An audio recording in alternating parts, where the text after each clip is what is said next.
چہرہ گود میں گرائے ہوئے تھی۔ اس کے دونوں ہاتھ اس کے گھٹنوں کے گرد پھیلے ہوئے تھے۔ ملگجی سے حلیے میں چٹیا سے نکلے بکھرے بالوں کے ساتھ سکڑی سمٹی بیٹھی وہ آہٹ پر بھی سیدھی نہیں ہوئی تھی۔ ایس پی فیروز کی سرد نگاہیں اس لڑکی کے وجود پر جمی ہوئی تھیں۔ وہ حیران تھا کہ اتنے ٹائم تک وہ اس لڑکی تک کیسے نہیں پہنچا تھا۔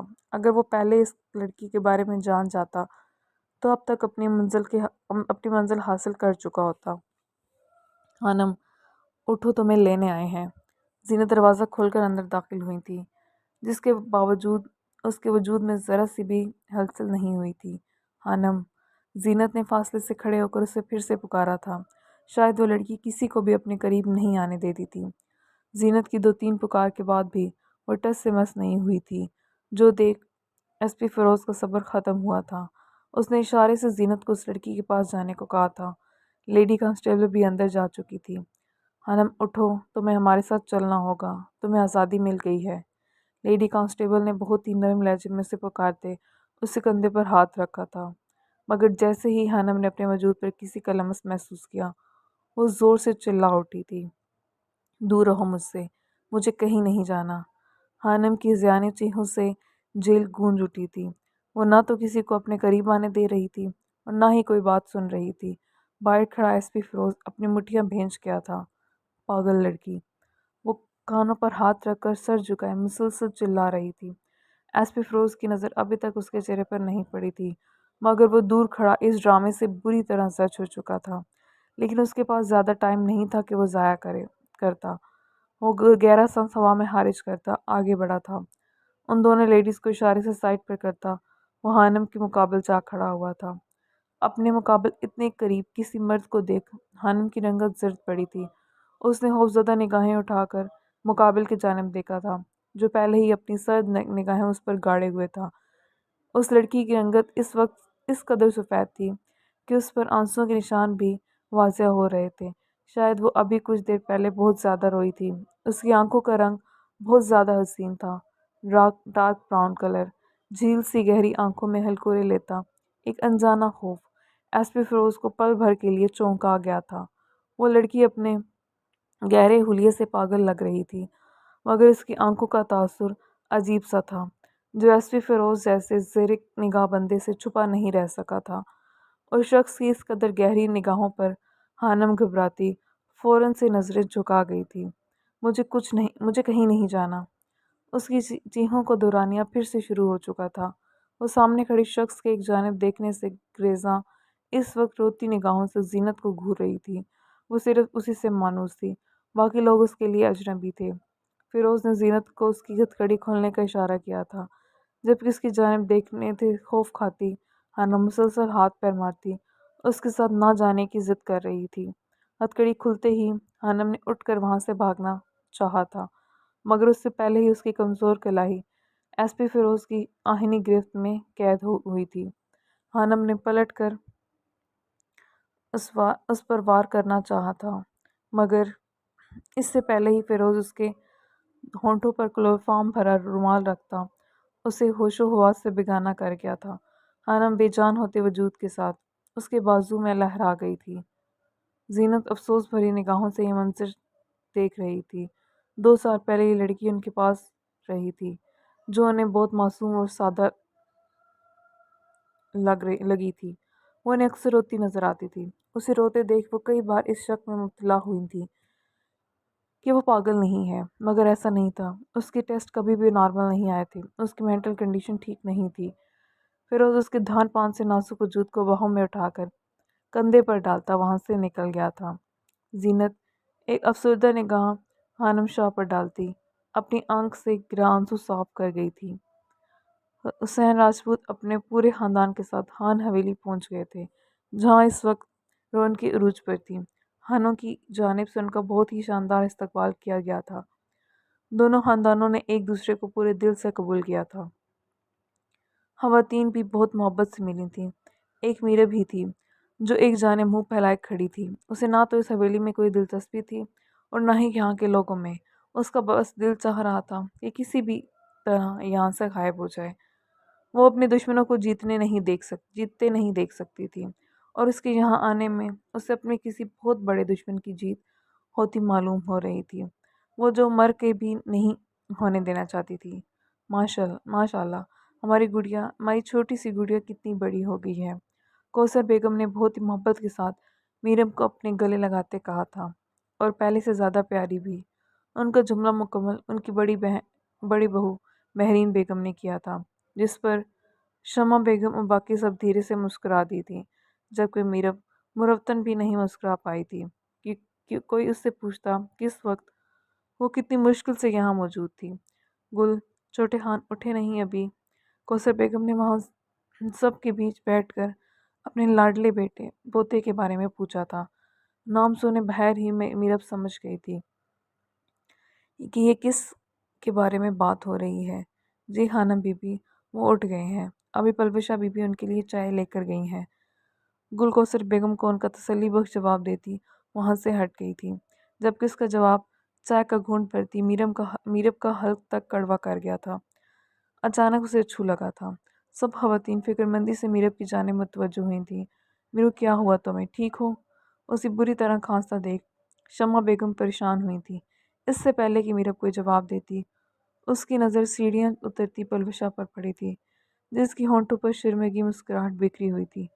میرب کی آنکھ اگلتی نگاہوں نے دور تک اس کا پیچھا کیا تھا۔ وہاں اتنے سارے لوگوں کے بیچ اسے اپنا دم گھٹتا محسوس ہوا تھا۔ وہ خاموشی سے اٹھ کر باہر لان میں آ گئی تھی۔ ہوا بہت زیادہ سرد تھی۔ میرب کو ٹھنڈ اپنی ہڈیوں میں گھستی معلوم ہوئی تھی، جب اچانک خود پر کسی کی نگاہوں کی تپش محسوس کرتے اس کی نظروں نے بے اختیار کسی کو تلاشا تھا، مگر اس کے ارد گرد کوئی بھی موجود نہیں تھا۔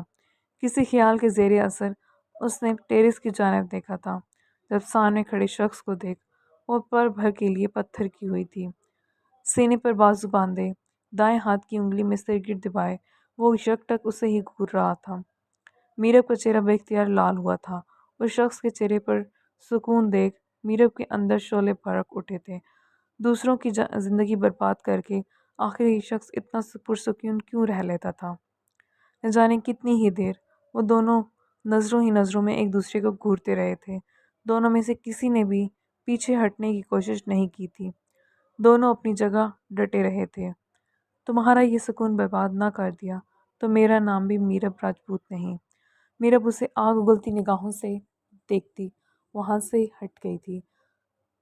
وہ مزید اس شخص کے سامنے کھڑے ہونے کا ارادہ نہیں رکھتی تھی، جبکہ میرب کے نظروں سے ہٹتے ہی ضراب خان نیازی بھی جلا ہوا سگریٹ زمین پر پھینک کر پیر تلے مسلتا خاموشی کے ساتھ وہاں سے ہٹ گیا تھا۔ ارشیان نہیں آیا؟ یعقوب خان نے اپنے بیٹے فرمان خان کی جانب دیکھتے سوالیہ نگاہوں سے پوچھا تھا، جن کے صاحبزادے ہمیشہ اپنی ہی دھن میں رہتے تھے۔ اپنے دادا کی دیے جانے والی ہر بات کے خلاف جانا وہ اپنی اولین ترجیح سمجھتا تھا۔ میری بات ہوئی تھی شام میں اس سے، تب تو اس کا کہنا تھا کہ وہ آئے گا، مگر نہ جانے کیوں ابھی تک پہنچا نہیں۔ فرمان خان اپنی جگہ فکر مند ہوئے تھے۔ ان کا لاڈلا بیٹا ہر بار انہیں ایسے ہی سب کے سامنے شرمندہ کر کے رکھ دیتا تھا، مگر وہ پھر بھی اس سے ناراض نہیں ہو پاتے تھے، کیونکہ وہ ان کی مرحومہ بیوی کی اکلوتی نشانی تھا۔ وہ اپنی بیوی سے بے پناہ محبت کرتے تھے۔ بیوی کو کھونے کے بعد وہ اب کسی قیمت پر اپنے بیٹے کو نہیں کھونا چاہتے تھے، لیکن اس کی ہر بار کی جانے والی منمانیاں انہیں بری طرح زج کر دیتی تھیں۔ ارشیان سے کہو کچھ سیکھے ضراب سے، ہر معاملے میں بالکل پرفیکٹ ہے، کبھی نافرمانی نہیں کی اس نے۔ خاندان کی عزت کیسی رکھی جاتی ہے میرا پوتا بہت اچھے سے جانتا ہے، جبکہ ایک وہ ارشیان نیازی ہے جس کی بس یہی کوشش ہوتی ہے کہ کب اور کیسے اپنے باپ دادا کی عزت کو مٹی میں ملانا ہے۔ یعقوب خان نیازی آج بہت زیادہ غصے میں لگ رہے تھے۔ شاید وہ یہی چاہتے تھے کہ جیسے حسین راجپوت اپنے پورے خاندان کے ساتھ وہاں آئے تھے، اسی طرح وہ بھی اپنے سب بچوں کے ساتھ حویلی موجود ہوں، مگر ہمیشہ کی طرح ارشیان نے ان کی بات کے خلاف جا کر اس محفل میں شرکت کرنے کی زحمت نہیں کی تھی، جو بات یعقوب خان نیازی کو شدید غصہ دلا گئی تھی۔ فکر مت کریں ابا جان، اس عمر میں لڑکے ایسے ہی ہوتے ہیں، جلد ہی ٹھیک ہو جائے گا۔ ویسے بھی اماں سائیں ہمارے ان اڑیل مزاج سپوت کو نکیل ڈالنے کی کوشش کر رہی ہیں۔ انشاءاللہ جلد ہی دونوں کے دماغ اپنی جگہ پر آ جائیں گے۔ اسفہان خان نے ارشیان کے ساتھ ساتھ اپنے اس بیٹے زاراب کو بھی گھسیٹا تھا، جو اتنا اچھا بالکل بھی نہیں تھا جتنا یعقوب خان نیازی اسے سمجھتے تھے۔ ہاں، بس فرق اتنا تھا کہ اس کی سوچ اور ذہنیت بالکل اپنے دادا سے ملتی تھی، اس لیے وہ زیادہ تر ان کی باتیں مان لیا کرتا تھا۔ اس وقت بھی راجپوت خاندان سے تعلق بہتر کرنے کے اس فیصلے پر ارشیان نے شدید مخالفت کی تھی۔ وہ راجپوتوں کو دوست نہیں بنانا چاہتا تھا، لیکن بلکہ ان کے ساتھ اپنی دشمنی قائم رکھنا چاہتا تھا، جبکہ دوسری جانب زاراب خان نیازی اپنے دادا کے اس فیصلے پر پوری طرح سے ان کی سپورٹ میں تھا۔ اس کے دماغ میں کیا چل رہا تھا کوئی نہیں جانتا تھا، کیونکہ زاراب خان گہرے راز رکھنے والا بندہ تھا۔